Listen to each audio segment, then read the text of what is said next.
नमस्कार मंडळी, आज होती मला सुट्टी आणि मी आणि माझ्यासोबत माझ्या ज्या फ्रेंड असतात ना ताई, त्यांना पण सुट्टी होती आणि आम्ही अचानक प्लॅन केला की कुठेतरी बाहेर जाऊयात.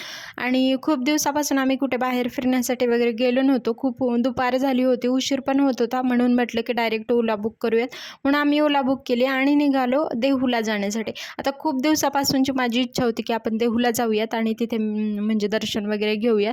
तर म्हणून आम्ही निघालो होतो. तर कधी-कधी आपण कोणत्या गोष्टी ठरवत नाही, पण अचानक होऊन जातात. तसं माझी पण खूप दिवसापासूनची इच्छा होती आणि आज ताई पण आल्या होत्या माझ्याकडे. तर ताईंना मी म्हटलं की चला तर मग जाऊन येऊया. उशीर झाला कारण बसने आम्हाला डायरेक्ट म्हणजे देहूला वगैरे जायला बस मिळते, देहू गाव वगैरे. पण नंतर म्हटलं की आता उशीर झालाय तर वेळ लागेल अजून पोहोचण्यासाठी, म्हणून ओला बुक केला आणि मग निघालो आम्ही. कारण ओलाने आपल्याला जायला एक अर्ध्या तासामध्ये वगैरे पोहोचेल आम्ही जिथून राहतो तिकडून. म्हणून म्हटलं की जाऊयात आता. उशीर होतो, मग नंतर संध्याकाळी यायला पण खूप उशीर होतो बघा. ट्रॅफिक वगैरे असं दुपारच्या वेळीसुद्धा थोडंसं असतं. आणि मग निघालो होतो. तर आजचा व्हिडिओ खूप सुंदर असणार आहे, कारण खूप दिवसापासूनची माझी इच्छा होती की आपण कुठेतरी बाहेर जायला पाहिजे. पण म्हणजे कामामुळे किंवा कोणत्या गोष्टीमुळे असं होतच नव्हतं. आणि सोबत जे असतात ताई किंवा माझे मिस्टर वगैरे, त्यांना पण सुट्टी असायला पाहिजे. म्हणून म्हटलं की मग एखाद्या सुट्टीच्या दिवशीच जाऊयात. आज नेमकीच मला सुट्टी होती क्लिनिकला, पण नंतर संध्याकाळी जायचं आहे, थोडा वेळ गेलं तरी. तर म्हणून म्हटलं की आज जाऊयात. तर कसा वाटतो व्हिडिओ हे मला नक्की सांगा कमेंटमध्ये आणि देवदर्शनाचा व्हिडिओ पूर्ण नक्की बघा. नमस्कार मंडळी, मी ललिता. माझ्या यूट्यूब चॅनलमध्ये तुम्हा सर्वांचं खूप खूप स्वागत आहे. तुम्हाला असेच पुण्यातले नवनवीन व्हिडिओज बघायला आवडतात का, हे मला कमेंटमध्ये नक्कीच सांगा. आणि असेच नवनवीन व्हिडिओज पाहण्यासाठी माझ्या चॅनलला नक्की सबस्क्राईब करा. तुम्हा सगळ्यांचा खूप छान सपोर्ट होतो आहे आत्ता, कारण या दिवसामध्ये माझ्या म्हणजे व्हिडिओज पाहण्यासाठी सगळ्यांना खूप आवडत आहेत. म्हणूनच म्हटलं मी बाहेरचा वगैरे कुठे फिरण्याचा व्हिडिओ दिला म्हणजे असेल तर सगळ्यांना खूप आवडतो. किंवा देहू, आळंदी जे आहेत आपल्या सगळ्यांचे आवडते ठिकाण आहेत हे, ज्यांना हे तीर्थक्षेत्र बघायला फिरायला खूप आवडतात. म्हणून मी म्हटलं होतं की मला पण खूप दिवसापासूनची इच्छा होती की मला जायचंच होतं तिकडे, म्हणून म्हटलं जाऊयात. तर आता थोड्याच वेळात आपण पोहोचू देहूच्या इकडे. आणि इकडे बघा आम्ही आलो होतो. आणि जाताना कसं थोडासा वेळ लागतो, ट्रॅफिक पण असतं थोडंसं. दुपारच्या वेळी तसं एवढं नसतं, पण पुण्यामध्ये आता थोडंसं ट्रॅफिक असतंच, मग त्यामुळे थोडा वेळ लागतो. पण ओला होती म्हणून त्यामुळे आम्ही पूर्ण वेळेवर तरी पोहोचलो, कारण एवढ्या वेळेवर पण कधी कधी पोहोचत नाही. तर अशा प्रकारे आपण आलो आहोत. आता इथून सुरू होईल देहू गाव. आणि मग बघा इथून देहूची कमान वगैरे तुम्हाला दिसली असेल. तर आता आपण आज जातोय. इथून पुढे गेल्यानंतर आपल्याला प्रवास आता मी दाखवते, अजून थोड्या वेळा 2 मिनिटांमध्ये वगैरे पोहोचू आपण. तर बघा आपण पोहोचलो आहोत श्री क्षेत्र देहू गावमध्ये.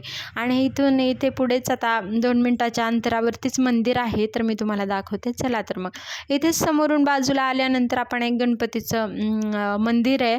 तर इथे आम्ही आलो होतो आणि खूप ऊन होतं, त्यामुळे मग बघा देहूचा चिंतामणी म्हणून हे एक मंदिर आहे गणपती बाप्पांचं. इकडे आम्ही दर्शनासाठी आलो होतो. म्हटलं समोर पहिल्यांदाच आल्या आपल्या बाप्पांचं दर्शन घेऊनच कोणत्याही म्हणजे दर्शनाची किंवा कोणत्याही कामाची आपण सुरुवात करत असतो. तर मग इकडे आलो आम्ही दर्शनासाठी. तर इकडे दर्शन वगैरे घेतलं. बघा किती सुंदर गणपती बाप्पांची मूर्ती आहे ना. तर आणि खूप सुंदर असं वातावरण प्रसन्न वाटत होतं. इकडे आपण जेव्हा आत आलो ना, तेव्हा खूप सुंदर वाटत होतं. असे बघा मूषकराज वगैरे होते, मूषक होता असा बाहेर, आणि खूप सुंदर वातावरण होतं. आणि आता इथून सुरू होते आपल्या देहू मंदिरापासूनची सुरुवात. तर खूप असं वातावरण पण खूप सुंदर वाटत होतं. दुपारची वेळ होती, थोडंसं उन्हामुळं आम्हाला हे झालं, असं वाटलं की लवकर आलो असतो तर म्हणजे कसं सावलीचं वगैरे झालं असतं दर्शन. पण ठीक आहे, मग नंतर निघालो पुढे इंद्रायणीकडे जाण्यासाठी. आता आपण जाऊयात इंद्रायणीला जाण्यासाठी. आतमधून इकडून एक रस्ता होता, छोटासा रस्ता. चला तर मग इथून पुढे जाऊयात आणि आधी इंद्रायणीचं दर्शन घेऊन मग नंतर आपण मंदिराकडे जाऊयात. किती शांत असं वातावरण वाटते, तुम्हाला पण वाटते ना असं. तर मग मी आणि ताई निघालो थोड्याशा गप्पा मारत मारत वगैरे. आणि आजचा दिवस ना खूप सुंदर वाटत होता, कारण सुट्टीच्या दिवशी नेमकं घरी असल्यावर कसा वेळ जातो हे कळत नाही, पण बाहेर आलो ना आपण, असं कुठेतरी आलो जेव्हा आपल्याला मनाला पण शांत वाटेल, थोडंसं छान प्रसन्न वाटेल, तर कसं छान वाटतं. बघा आपली इंद्रायणी नदी ही आहे आणि मी तुम्हाला दाखवते पूर्ण.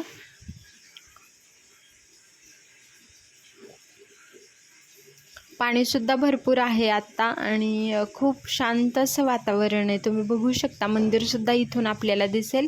तर मंदिरसुद्धा मी दाखवते.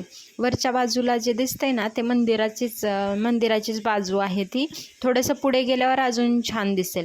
बघा किती शांत असं वातावरण आहे. आणि इकडे आम्ही दर्शन वगैरे घेतलं आधी इंद्रायणीचं आणि मग म्हटलं की आधी आपण इथून दर्शन घेऊन मग नंतर वरती जाऊयात. कारण देहूला आल्यावर आपल्याला इथं म्हणजे देहू, आळंदी ही तीर्थक्षेत्र जे आहेत ना तिथे आल्यानंतर आपल्याला एक वेगळीच शांतता आपल्याला अनुभवायला मिळते. आणि आजकाल म्हणजे इथं जवळ आहे आमच्यापासून, तसं आम्ही कधीही येऊ शकतो.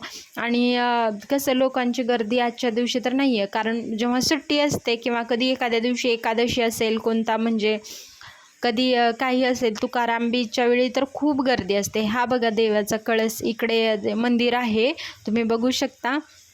आणि म्हणजे तुकाराम बीजला म्हणजे तुम्ही इकडे जर याल ना तर पाऊल ठेवायला सुद्धा जागा राहणार नाही, एवढी लोकांची गर्दी आणि खूप गर्दी असते. म्हणून म्हटलं की आपल्याला निवांत दर्शन हवं आहे, तर मग आपण असं मध्येच कधीतरी यायला पाहिजे. म्हणून मी ताईंना म्हटलं होतं की आपण जाऊयात म्हणून. तर आता आपण इथे दर्शन घेतले, आता आपण वरती जाऊयात आणि मग दर्शनाला जाऊयात. ऊन असल्यामुळे वातावरण कसं वाटतंय. आणि आम्ही दर्शन वगैरे घेऊन नंतर निघालो वरती जाण्यासाठी. इकडे आम्हाला थांबायचं होतं, पण कसं ऊन असल्यामुळे जास्त उन्हामध्ये बसायला नको वाटत होतं, म्हणून आम्ही लगेच मग वरती जायला निघालो. बघा खूप सुंदर वातावरण होते, त्या बसायची मन करत होतं आणि लहान मुलंसुद्धा होती इकडे. तर थोडा वेळ आम्ही बसलो शांत. कोणी भाविक भक्तगण येतात तर इकडे दर्शनासाठी खूप जणी येत असतात. या बाजूला येण्यासाठी खूप एक पायऱ्या वगैरे आहेत आणि वातावरण पण खूप जवळून असं सुंदर वाटतं. पलीकडच्या बाजूने एवढा रस्ता नव्हता, जागा वगैरे नव्हती. मग थोड्या वेळामध्येच आम्ही वरती निघालो. वरती आल्यानंतर बघा किती असे झाडं वगैरे आहेत आणि इकडे महाद्वार म्हणून एक दरवाजा आहे, पण तिथून आत्ता जाण्यासाठी म्हणजे एंट्री बंद होती, कारण समोरचा जो दरवाजा आहे ना तो ओपन आहे इकडच्या बाजूने. म्हणून आम्ही इकडच्या दरवाजावरती आलो आणि मग इथून हार फुलं वगैरे घेऊन काही दर्शनासाठी आम्ही निघणार होतो. दर्शनाचा व्हिडिओ पुढच्या भागामध्ये नक्की बघा. भेटूयात पुढच्या व्हिडिओमध्ये. सगळ्यांना नमस्कार.